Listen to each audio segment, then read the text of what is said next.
Night, she fought against the sand mafia in Uttar Pradesh and is now paying the price for it. The fight for 28-year-old IAS officer Durga Nagpal though has gone national now. The IAS Officers Association took it up with the centre today demanding justice. But Chief Minister Akhilesh Yadav has defended the move, saying her suspension was justified. However, a report by Durga's boss, the district magistrate, has cleared her of charges made by the state. जितनी जिम्मेदारी सरकार की है उसके साथ साथ जिम्मेदारी अधिकारियों की भी है जो जमीन पर हैं. You have officials being forced to touch people's feet because they're a politician in charge. जो भ्रष्टाचार या माइनिंग में गड़बड़ी को रोकने का प्रयास कर रहे हैं उनको प्रताड़ित किया जा रहा है. A chief minister trying to defend what many allege is indefensible. A young IAS officer punished by the UP government for doing her job. The allegation, she ordered the demolition of a mosque. Something her senior, the district magistrate of Greater Noida, said was untrue. In his report, the district magistrate said it was brought down by the villagers. Illegal sand mining is big business, especially in Noida, where the construction boom has fueled an incessant demand for sand required for building. The recent crackdown by Durga Shakti not only hurt these sand miners but also the construction industry. Undeterred, unapologetic, the Samajwadi Party says that even the district magistrate who gave the report should face action. The IAS officers have decided to fight back. Some of the country's top bureaucrats called on the centre to intervene on Nagpal's behalf. उन्होंने कहा कि इसमें जो भी न्यायोचित नियमानुसार कार्रवाई किया जाना है वो सब उनके द्वारा शीघ्र किया जाएगा. The government of India always look into the issues in a dispassionate manner. Therefore, no need to worry. Ironically, Samajwadi Party leader Narendra Singh Bhatti, the most vocal in asking for Durga's removal, today admitted that no permission had been taken for building any structure. Permission वहाँ आज भी नहीं है, लेकिन permission तक की तो अभी नौबत ही नहीं आई थी. As Officer Durga battles her political demons, a country watches. Its political masters try and flex their muscles to bend bureaucracy to its will. The big question, will she get justice? With Sonal Mehrotra, Siddharth Pandey for NDTV.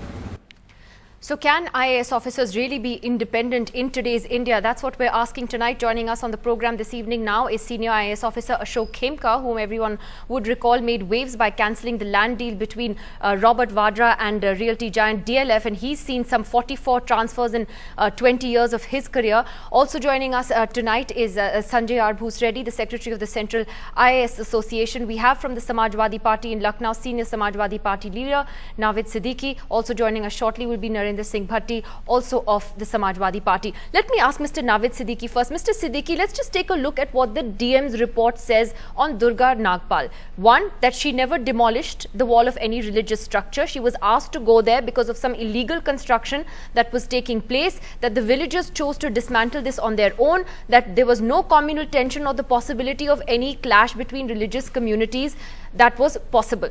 How do you react to the DM's report, Mr. Siddiqui? Actually, the people said this, that the boundary of the mosque was brought down by the team led by the SDM, Durga ji. So this was not good at all, because it would have been converted into a great communal tension, not only in UP, but pan-India. So the step which the CM has taken is a very correct step at the correct time, because just to avoid the tensions, and that too communal tensions. But the DM's report says the total opposite, sir. But the DM's report says the complete opposite. So is the DM wrong? No. Actually, it was the DM who gave the order to the SDM, and SDM went there. So, as our party chief has said, the action will be taken against the DM also and the SDM also. So the thing is that because the country is in no mood to take any communal tension. And that too, and demolishing the boundary of the mosque is a big issue, and that too in the month of Ramzan. You're going to take action against the DM as well. I mean, that's what the UP government is now considering as well. No. The thing is that the decision which the CM has taken, the party will take the decision, the CM will take the decision, the government will take the decision, what is there. They will look into the report, and then we'll see what is the thing is like that. And this was absolutely right decision taken by the CM No one should come in between the decision of the government. It's up to the government to appoint anybody, whether IAS is doing good work or not. It's up to the government to place that senior IAS or any other officer in a department. And okay, let me get Ashok Khemka on this. Mr. Khemka, you get a sense of deja vu when you hear Durga's story about what's really happening here. I mean, do you buy this argument that no, the DM is wrong, Durga Nagpal is wrong, only the state government is right?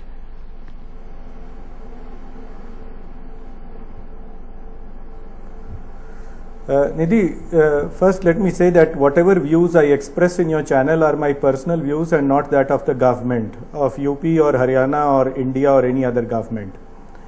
At the outset, let me say that there is a very well written book called Why Nations Fail, written by two very well known authors on government from Harvard and MIT, by Daron Acemoglu and James Robinson. They have characterized across history that it is not resources, natural resource endowments which makes a nation great. It is the human capabilities and the characteristics of institution which makes a nation great and makes it fail. Now in this instant case, they have characterized institutions to be extractive and inclusive. In this particular case, it is very clear, and in all other cases, that our institutions are designedly and tailor-made to be extractive. The institution of sub-divisional magistrate was manipulated so much that she has to obey or be a servant of the private and not expected to be a public servant and obey the rule of law.